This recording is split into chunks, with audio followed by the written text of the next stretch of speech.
Break के बाद एक बार फिर आपका स्वागत है मौर्य टीवी पर। आप देख रहे हैं हमारी खास पेशकश बस नाम रह जाएगा। मैं हूं विशाल। अगर बिहार झारखंड में बीबीसी की बात की जाए और मणिकांत ठाकुर की चर्चा ना हो तो शायद ये बीबीसी का हक अदा करने वाली बात ना होगी। लिहाजा हमने रुख किया बिहार के बीबीसी संवाददाता मणिकांत ठाकुर का और ये समझने की कोशिश की कि आखिर उनकी नजरों में बीबीसी का सच क्या है।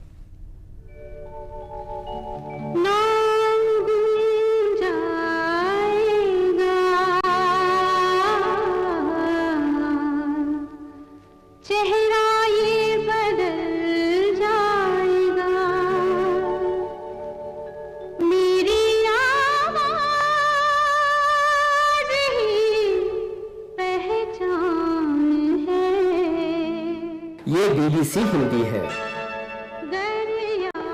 मणिकांत ठाकुर, जी हाँ, यही नाम है इस शख्स का।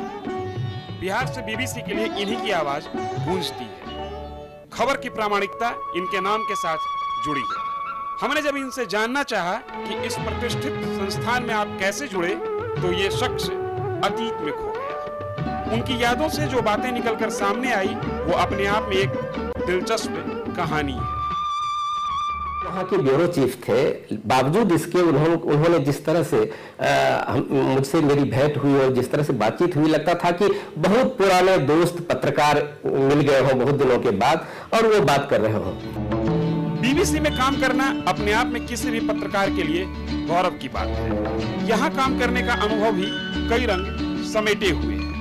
लगभग 16 साल मैंने बीबीसी हिंदी सेवा के साथ गुजारे हैं और इन 16 वर्षों ने मुझे जितना दिया, हिंदी पत्रकारिता ही नहीं बल्कि पूरे तौर पे पत्रकारिता को लेके कहिए कि कई ऐसी बातें, ऐसी चीजें, ऐसे अनुभव, ऐसे विचार इन वर्षों में मिले हैं मुझे कि मुझे लगा कि शायद अगर मैं नहीं जुड़ता बीबीसी से तो इतने विविध रंगों वाले अनुभव मुझे नहीं मिल पाते। जब हमने पूछा कि बिहार जैसे प्रदेश में बीबीसी के मायने आपकी नजरों में क्या है, तो इन्होंने वो कहानी सुनाई जो मधेपुरा के एक गांव की एक कम पढ़ी लिखी महिला से जुड़ी।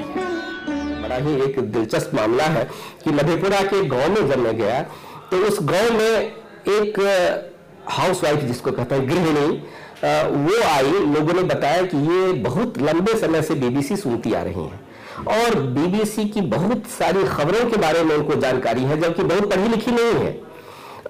और उन्होंने अपने बेटे को, अपनी बेटियों को उन खबरों को सुन के रेडियो से और उनके बारे में समझ के उनको प्रेरित और उत्साहित किया है कि तुम भी सुनो, तुम भी इसको जानो।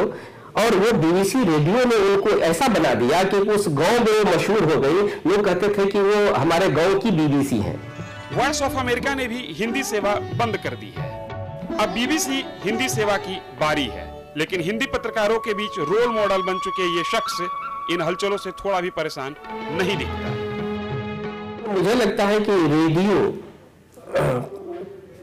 का जो महत्व है, रेडियो का जो असर है, रेडियो को ये बाकी जो पत्रकारिता के जो और माध्यम है, टेलीविजन हो या अखबार हो, वो जगह नहीं ले सकते।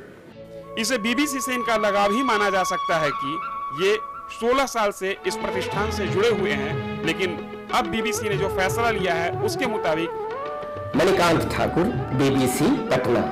आने वाले 1 अप्रैल के बाद से रेडियो पर यह आवाज नहीं गूंज पाएगी। आज है यहाँ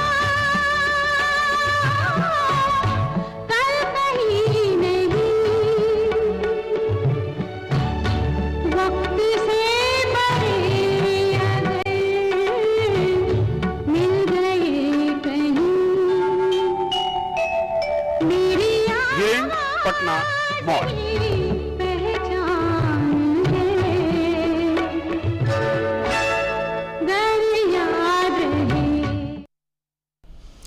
आप तीनों से मैं अब एक एक मिनट ही सिर्फ बात कर पाऊंगा और एक एक बार ही आपके पास आ पाऊंगा।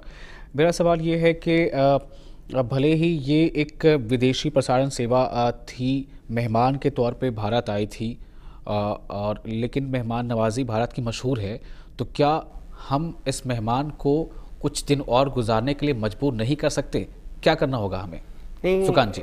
हम लोगों को जो हिंदी बुद्धिजीवी हैं या हिंदी पट्टी के जो संवेदनशील राजनेता हैं जी, या जो वरिष्ठ लोग हैं जो कुछ मायने रखते हैं, उनको पहल करनी चाहिए।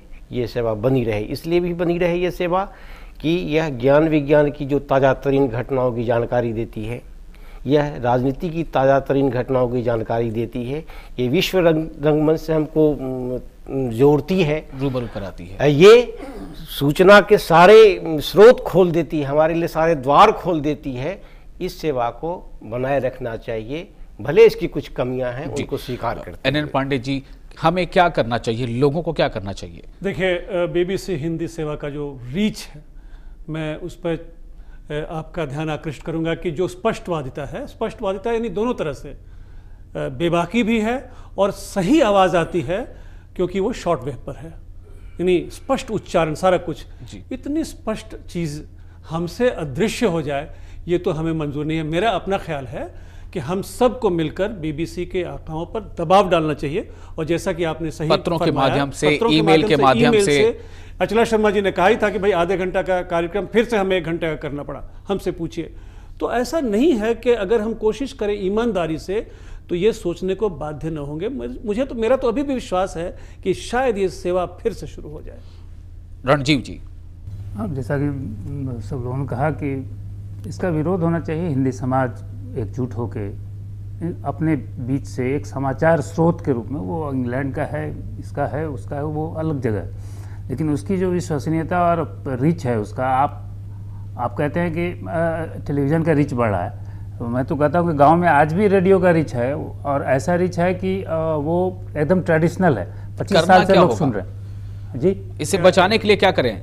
तो इसके बचाने के लिए एकजुट होके हिंदी समाज को आगे आना चाहिए और उसका प्रतिकार होना चाहिए, बंदी। जी, बहुत बहुत शुक्रिया आप तमाम लोगों का स्टूडियो में आने के लिए और अपनी बातें रखने के लिए। और इसी के साथ मैं भी आप तमाम लोगों से अपील करूंगा, गुजारिश करूंगा, तमाम उन लोगों से जो कार्यक्रम देख रहे हैं, तमाम उन लोगों से जिन्हें हिंदी से प्यार है, तमाम उन लोगों से जिन्हें शिक्षा से और ज्ञान से प्यार है, कि अपने अपने स्तर पर कोशिश करें। BBC का एक कार्यक्रम हमसे पूछिए 1 घंटे का हुआ करता था रेडियो पर, जब उस कार्यक्रम को आधे घंटे का कर दिया गया तो BBC दफ्तर में इतने रिक्वेस्ट गए, इतने खत पहुँचे, चिट्ठियाँ गईं उसे 1 घंटे का करने का, कि वापस BBC संस्थान को उस प्रोग्राम को 1 घंटे का करना पड़ा। तो अगर वैसा ही एक बार फिर होता है तो हो सकता है कि ये सेवा हम सब के लिए सदा के लिए बरकरार रहे।